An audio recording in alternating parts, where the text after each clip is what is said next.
2026 যারা নেক্সট ইয়ারের পরীক্ষার্থীরা রয়েছে তাদের জন্য একটা ছোট্ট রোড ম্যাপ, এটা একটা টার্গেট তোমরা রাখতে পারো যে 10 কোয়েশ্চেন্স পার ডে, সিরিজ হোক, ডিকোডিং হোক, কোডিং হোক, অ্যানালজি হোক, সেখান থেকে তাদের জন্য পরীক্ষাও এসে যাবে। তো 12 এর সিলেবাসের সাথে সাথে তোমাদের রিভিশনও হবে এবং বোর্ডের জন্য প্রিপেয়ার হবে, জেন পাসের জন্য প্রিপারেশনটা নেবে। অ্যাটেম্প করবে চ্যাপ্টার ওয়াইজ মক টেস্ট, যত মক টেস্ট দেবে তত ভালো, কারণ যত সময় ঘনিয়ে আসছে সেই সময় রিভিশন আর প্র্যাকটিসটা mandatory. So by the end of this month, full NCERT syllabus 11 and 12 covered. Hello students, so welcome to Physics Wala, welcome to PW Bangla NEET. তো আজকে নিয়ে চলে এসেছি এমন একটা ভিডিও, সেটা জেন পাস পরীক্ষার্থী যারা রয়েছে তাদের জন্য ভীষণ ভীষণ পরিমাণে ইম্পর্টেন্ট।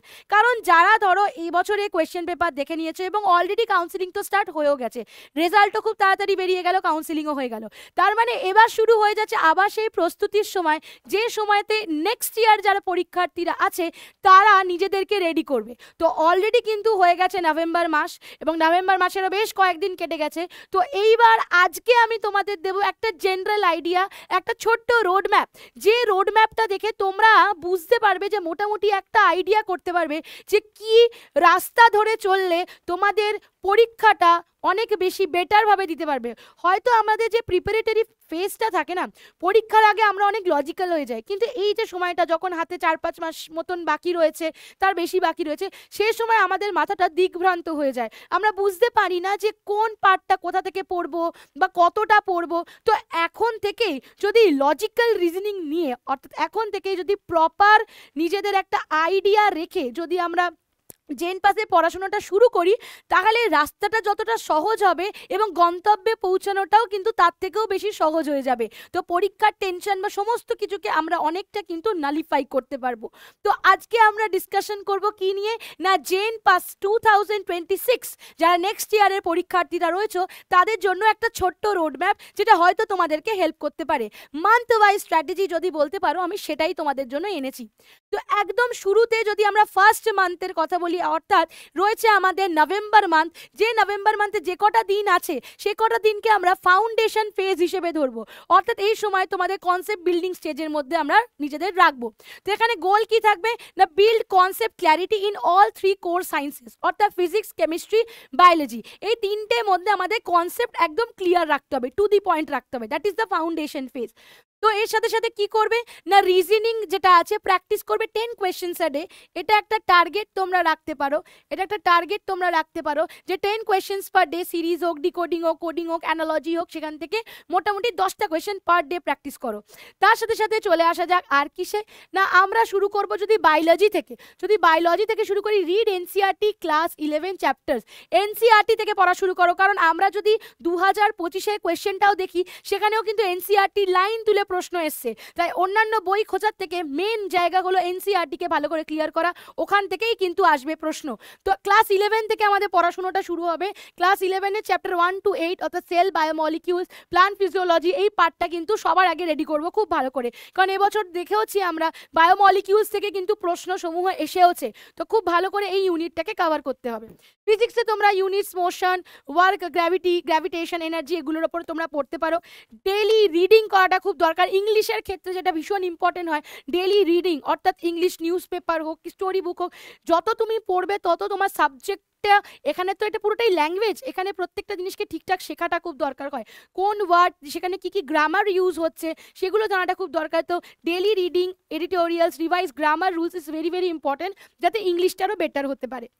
আর কি করতে পারবো, কেমিস্ট্রির ক্ষেত্রে তোমরা মোল কনসেপ্ট, অ্যাটমিক স্ট্রাকচার, যেগুলো basic chapter, periodic table, chemical bonding, এগুলো করতে পারো। তো এই সময়তে একটা ফর্মুলা ও ফ্যাক্ট নোটবুক তোমরা প্রথম দিন থেকে রাখতে পারো নিজেদের কাছে, যেখানে প্রথম দিন থেকে যখন পড়াটা শুরু করছো একটা ডেটা তোমাদের কাছে কিন্তু মেনটেন হয়। নেক্সট চলে আসছে ডিসেম্বর মান্থ, অর্থাৎ মান্থ নাম্বার 2। এটা কিসের মান্থ, কনসেপ্ট স্ট্রেংথেনিং। তাহলে ফাউন্ডেশন হয়ে গেল, এবার কনসেপ্টটাকে আরো বেটার জায়গায় নিয়ে যেতে হবে। তো তার জন্য কি, ফিনিশ করো রিমেনিং যে 11-এর যে সিলেবাসটা যেটা বাকি আছে সেটাকে কমপ্লিট করো। Anatomy of flowering plants, animal tissue, digestion, respiration, circulation, অর্থাৎ হিউম্যান ফিজিওলজি চ্যাপ্টারগুলো কমপ্লিট করো। ফিজিক্সের ক্ষেত্রে thermodynamics, waves, laws of motion, এদিকে কেমিস্ট্রির ক্ষেত্রে states of matter, thermodynamics, equilibrium করো। উইকলি টেস্ট দাও, যেটা ভীষণ ভীষণ ইম্পর্টেন্ট, শুধু পড়ে গেলে হবে না, নিজের যে কনসেপ্ট বিল্ডটা করছো সেটা যাচাই করাটা খুব দরকার হয়। তো তার জন্য একটা mini test for 1 hour, at least for 1 hour টেস্টটা দিতে শুরু করো। নেক্সট চলে আসবো এবার month number 3, that is January. জানুয়ারিতে তোমরা চলে যাও ক্লাস 12-এর সিলেবাসে। এমনিতেও যারা 12-এ পরীক্ষা দেবে তাদের জন্য পরীক্ষাও এসে যাবে, তো 12-এর সিলেবাসের সাথে সাথে তোমাদের রিভিশনও হবে এবং বোর্ডসের জন্য প্রিপেয়ার হবে, জেন পাসের জন্য প্রিপারেশনটা নেবে।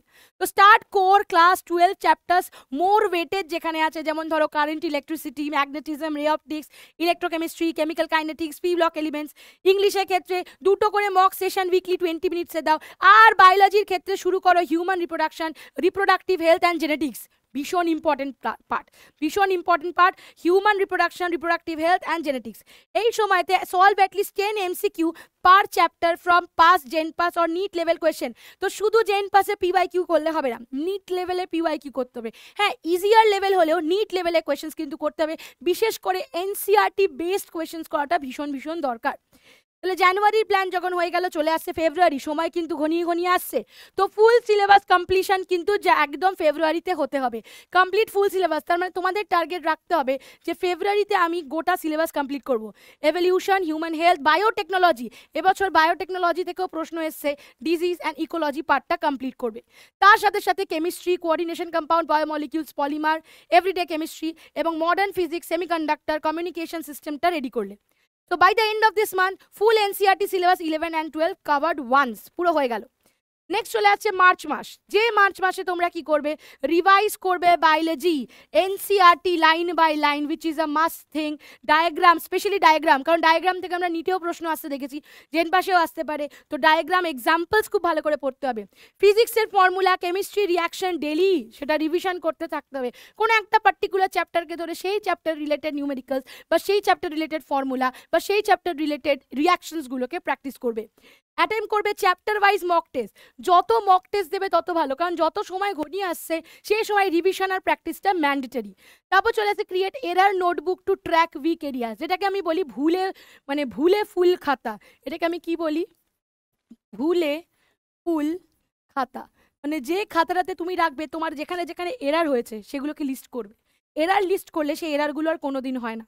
হয়ে গেল, এটা যখন হয়ে যাচ্ছে এরপরে চলে আসে মান্থ এপ্রিলে full length mock test phase. এখানে আর কিছু না, এবার নিজের স্পিড বাড়াও, অ্যাকিউরেসি চেক করো, কনফিডেন্স বাড়াও। Take 3 to 4 full syllabus mock test per week. Next analyse each test, কতটা টাইম লাগছে, অ্যাকিউরেসি কতটা আছে, উইক টপিকস কোনগুলো সেগুলো যাচাই করো। ডেলি প্র্যাকটিস করবে 100 MCQ per day. Physics chemistry ক্ষেত্রে 30 to 40 নিউমেরিক্যাল অ্যান্ড ইংলিশ আর রিজনিংয়ের ক্ষেত্রে 30 কোয়েশ্চেন অল্টারনেট ডেতে। সো এখানে ফোকাস কি করবে, prioritise frequently ask NCERT based topics like genetics, human physiology and organism, chemistry, মানে এইগুলো ভালো করে প্র্যাকটিস করতে হবে। এবার চলে আসছে লাস্ট সময়, দ্যাট ইজ মে জুন। এই সময়টা হচ্ছে ফাইনাল রিভিশন এবং এক্সাম। কিসের জন্য, এক্সামের জন্য নিজেকে রেডি করা। মাথাটা রেডি হয়ে গেছে, শারীরিকভাবেও নিজেকে রেডি করতে হবে, দ্যাট মিনস নিজেকে সুস্থ রাখতে হবে। তো লাস্ট পলিশ বিফোর এক্সাম কি করবে, শুধুমাত্র সামারি, নোটস, ফর্মুলাস পড়বে। প্র্যাকটিস করবে 5 ইয়ার্সের পুরনো জেন past NEET level easy questions. Don't start any new topic. Last সময়তে নতুন কিচ্ছু পড়বে না যা তোমাকে দিগ্ভ্রান্ত করতে পারে, কনফিউজ করতে পারে, ভয় লাগিয়ে দিতে পারে, একদম দেখবে না। চলে আসবে মেনটেন করবে good sleep, health and mental calm. এটা তখনই হতে পারে যখন তুমি নভেম্বর থেকেই রুলগুলো ফলো করে আসো, তাহলে লাস্ট মোমেন্টে এত ভয় এত চিন্তা থাকবে না। লাস্ট 7 দিনের আইডিয়াটা কি হবে, 60% biology revision, 20% physics formula, 15% chemistry and 5% English and reasoning. যেই হয়ে যাবে ফোকাস করবে মোর ওয়েটেজওয়ালা চ্যাপ্টারগুলোতে, ফোকাস করবে কোনগুলো ইম্পর্টেন্ট টপিক, কোন জায়গা থেকে বেশি প্রশ্ন আসে সেই জায়গাগুলোকে নোটিফাই করে নেবে, সেই জায়গাগুলোকে প্র্যাকটিস করবে। সেই জায়গাগুলো প্র্যাকটিস হয়ে গেলেই আর কোনো চিন্তা নেই। লাস্ট 70%, ফাইনাল টিপ, 70% অফ জেন past biology directly NCERT base, সেগুলোকেই মেমোরাইজ করো। সলভ করো অ্যাটলিস্ট 20 প্রিভিয়াস ইয়ার পেপার, যেটা বোর্ড লেভেল এবং নিট লেভেল। OMR এ বাবলিং করা প্র্যাকটিস করো, যখনই প্র্যাকটিস করবে OMR এই প্র্যাকটিস করবে, তাহলে পরীক্ষার হলে গিয়ে ভুলটা হবে না, প্রথম থেকেই তাই করবে। Revise summary boxes from NCERT often directly ask. সামারিটা কিন্তু পড়তে ভুলো না, কারণ NCERT সামারিতে অনেক এক্সট্রা ইনফরমেশন দেওয়া থাকে যা নর্মালি লাইন বাই লাইনে থাকে না, তো সামারিটা পড়তে হবে, ওখান থেকেও প্রশ্ন আসতে পারে। And avoid burn out, take 1 rest day every 10 to 14 days। রোজ রোজ পড়ছো ঠিকই, কিন্তু রেস্ট নেওয়াটাও প্রয়োজন। তাহলে এটাই ছিল একটা জেনারেল আইডিয়া মান্থ ওয়াইজ, যেটা তোমাদের একদম নভেম্বর থেকে শুরু করে মে জুন অবধি যাবে। তো খুব ভালো করে শান্ত মাথায় শুরু করো নিজেদের প্রিপারেশন। আশা করি যে গাইডলাইনটা দিলাম সেটা নিয়ে যদি চলো নিশ্চয়ই সাফল্য পেয়ে যাবে। টিল দেন খুব ভালো করে পড়তে থাকো। তোমাদের প্রত্যেককে অল দ্য বেস্ট আর থ্যাংক ইউ।